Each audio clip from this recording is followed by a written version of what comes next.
What's going on, everybody? Oh, I scared you, Rob. No, you didn't. I might have, a little bit. You jumped up. I have it on. There's evidence. I jumped up because I didn't want the first shot to be of my backside. Oh, going to okay. pick my ball up. I'm sure YouTube and Facebook appreciates that. So, but what's going on, everybody? We are out here dissecting the ridge, hole number 14. And Rob and I just said, man, it's not too bad out, but I do think we are blocked by the wind. Yeah, we're tucked behind the trees right now. It is exactly 40 degrees. So we've hit 4.0 today. So that's better. Once again, Rob and I, men of the people, out here, freezing cold, dissecting the ridge, just so you guys can get a glimpse of this gorgeous side of the golf course. I mean, we're starting our track around the lake. And I don't think we figured out the name of the lake.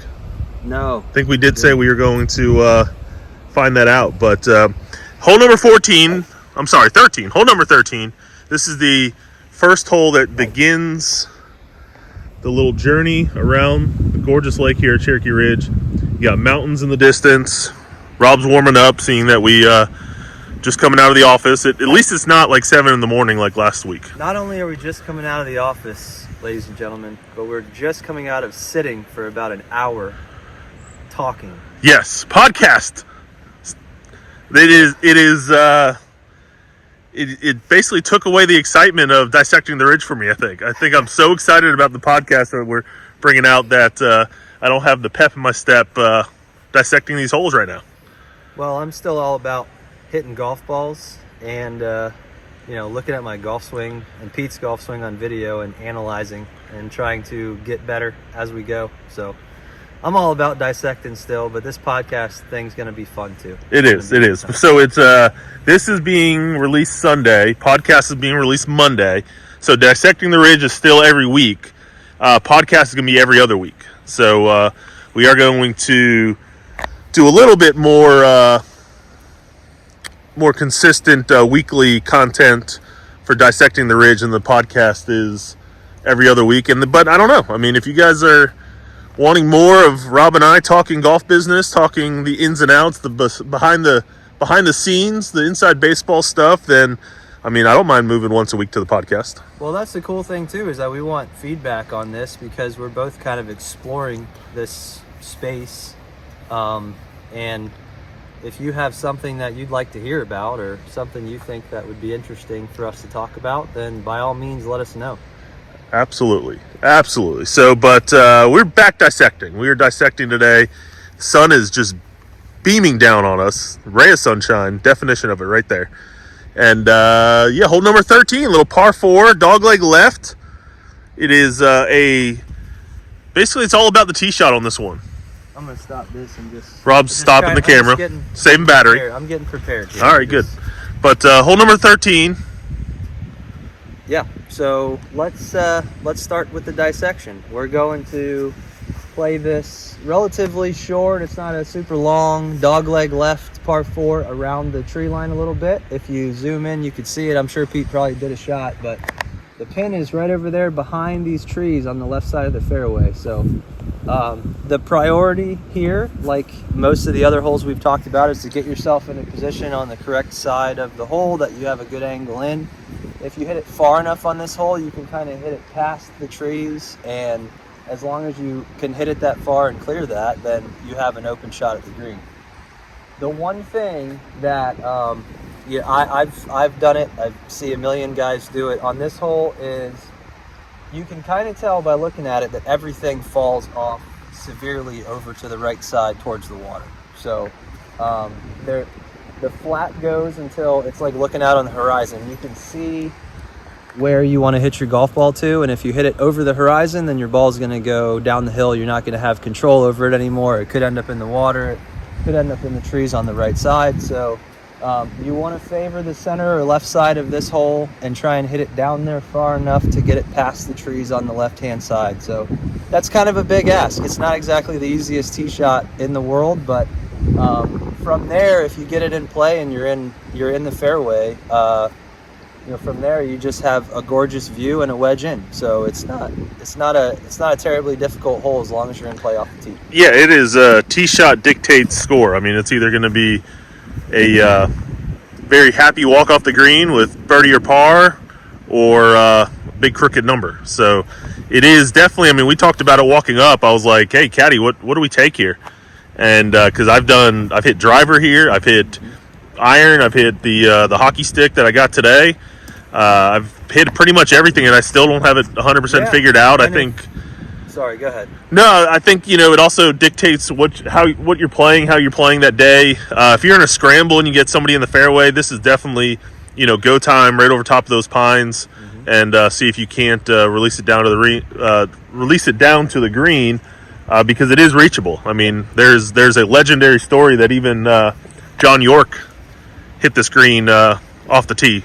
So if he could do it, anybody can, right? Yeah, and it's another hole that's weather dictated a lot too. It's a big difference. Like if it were a tournament and we're playing in June, then this is probably not the club. I'm probably hitting, up. First of all, this is only going to go as far as it's going to go in the cold weather today. But second of all, placement wise, I'm going to hit. If it were a tournament, I'm probably hitting 4 iron or maybe hybrid or 2 iron on this hole to get it in position over there in the summertime, whereas right now I'm probably going to have to hit 3 wood to get it out to the same position. And right now we are downwind, a little wind I feel, so it must be, unless it's, I mean, I guess we could be. Yeah, it is based on where the flag was blowing on 10 and 12. It is downwind off the right, but given it's so cold and it's not blowing, it's It's gusting. kind of gusty a little bit, but I don't think the wind is going to have that as big of an impact as it normally would on it. All right, well, you got 3 wood. You got the old 3 metal. Swing away.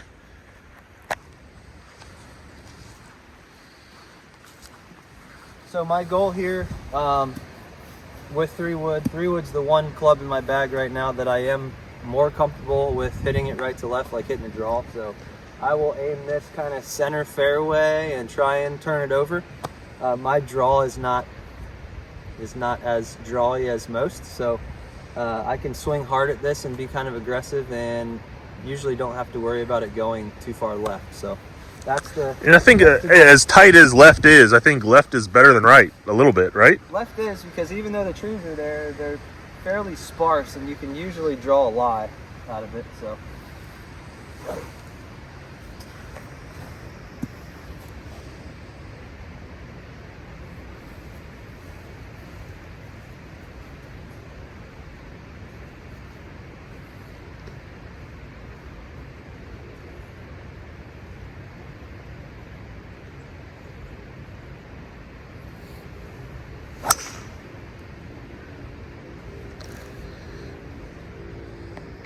Well, a little bit of a tug job there, but I mean, like we just talked about, left is not 100% 911, and should be able to find it. You might have even got lucky and went on the other side of it. For the sake of transparency, that ball could be out of bounds. Oh. I am going to hit a provisional ball. The first provisional ball of Dissecting the Ridge, I think. I think he just wants to get his swings in. Pete's right. First swing of the day. But you did have to identify that this was a provisional if you were playing metal. I am identifying so that if Pete beats me on this hole, it is true. It is official. Well, definitely not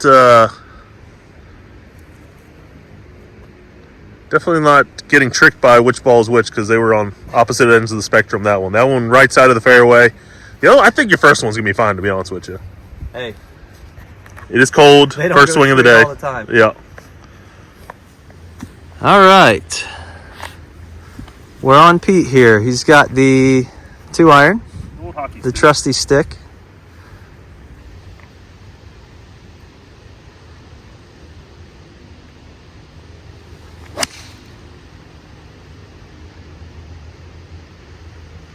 See, a good golfer like myself, I don't need 2 balls like Rob. I mean, that was pretty happy with that. Yeah. So, good swing, Pete. You know where mine is. Let's go find Rob's now. All right, sorry about that. A little camera malfunction there, but all right, Rob. So you just took your drop. This is what Rob's looking at. He's just trying to figure out a way to get a club on it. So we're in a match play situation, correct? We are. You're up like 1,000. I'm 3 up. That's not 1,000. Pete's in position A. I can chip out, right? I could take this sideways and I could go this way, and I could probably, hopefully, get it out somewhere where I can get it at the green there. Right-handed, I don't think I have. I don't really have much of a viable option of advancing this too well. So A little fill. I'm gonna try and punch this out left-handed at the green, and take the risk of hitting a tree or something. So this could either be really cool or make me look really silly. I think that's where like American Home Videos get most of their video stuff like So this. we're gonna have a nice, cool close-up shot of this happening here too. So it'll be cool regardless. If I smoke a tree, then it'll be a good video nonetheless. But I'm flipping my 7-iron over in reverse, and I'm going right at the flag. There's a big opening. I will say that. There's enough of an opening, and this tree on this side is smaller, so I could whip it, miss that tree. But so we got give or take. This is the don't try it at home version of Dissecting the Ridge. Yeah, this is definitely a don't try this at home shot unless you are in a certain situation. You don't need to do this in your day-to-day round thinking you're gonna save yourself strokes, because it's probably not gonna happen. But match play situation, I'm trying to keep myself in the hole.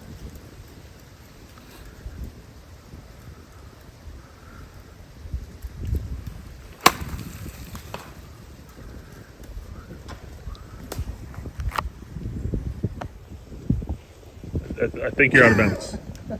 So that went So off the rock, I got it up in the tree, almost all the way out. I hit the rock right at and then came all the way back here, and I believe you're going to be out of bounds. It went straight up in the Let's see. I mean, it hit. So oh yeah, It's right here. and that is out of bounds. So, So in match play, you could technically concede. in match play, technically, you can concede. Otherwise, you got to replay the shot. Yes, you do. Yes, you do. So, I got to drop in the same spot, and we're going to take to it just to see if I can pull out and put some pressure on these here.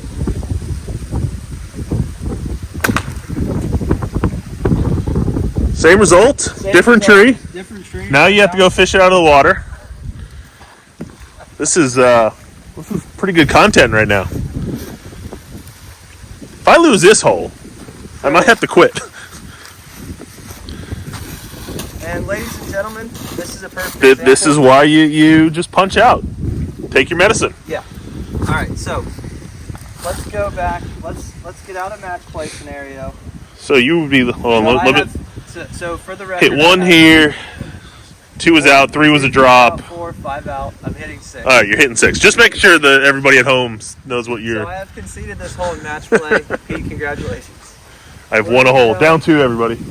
All right. So we're gonna go with the club that's gonna get me back out and play from this position. I can take enough of a swing where I can use the same 7-iron and just advance it back out. Play. And that got a little squirrely. I'm gonna give it 2. Woo! So, yeah. Yeah, lessons learned. All right, so I'm walking up to my ball while Rob is licking his wounds after that. But, I mean, just look how unbelievable. There's Rob. This golf hole is, other than it being soaking wet from the 40 inches of rain, but there's my ball. About as ideal as you can get. But I'm going to walk over here so you can kind of see how it just drops off. Anything missed right will just drop off and run and run and run all the way down to the water. But you don't get much better views than this. I don't care what part of the country you're in. So I think Rob's going to get his provisional now. But let's see if I can maybe I can win a hole with a birdie. Let's try that. Let's see if I can make birdie. So I got 67. And it is cold, but downwind, so 54.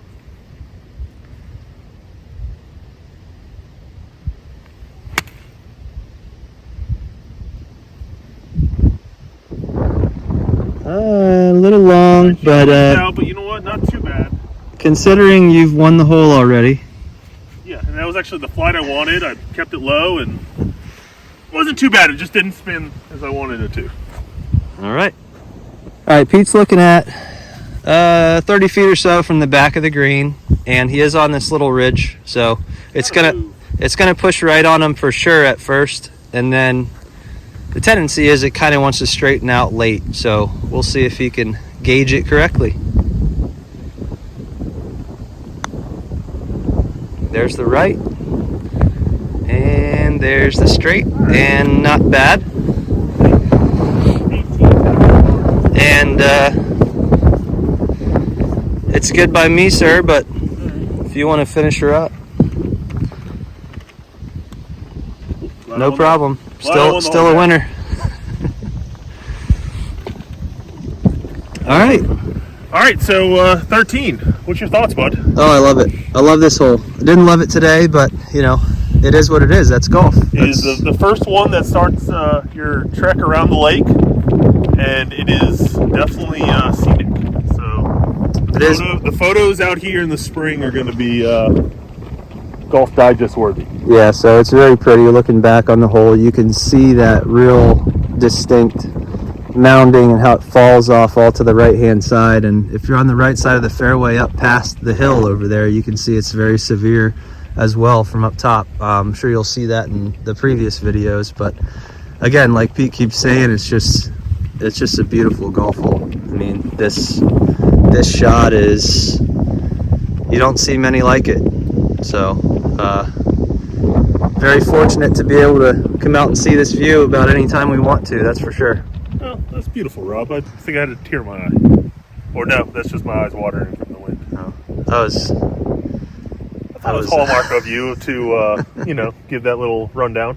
But, all right, next week, hole 14, par 3, over the water. And let's see if I can't win 2 in a row, because they call that a streak. That's a streak, and now it's a ball game.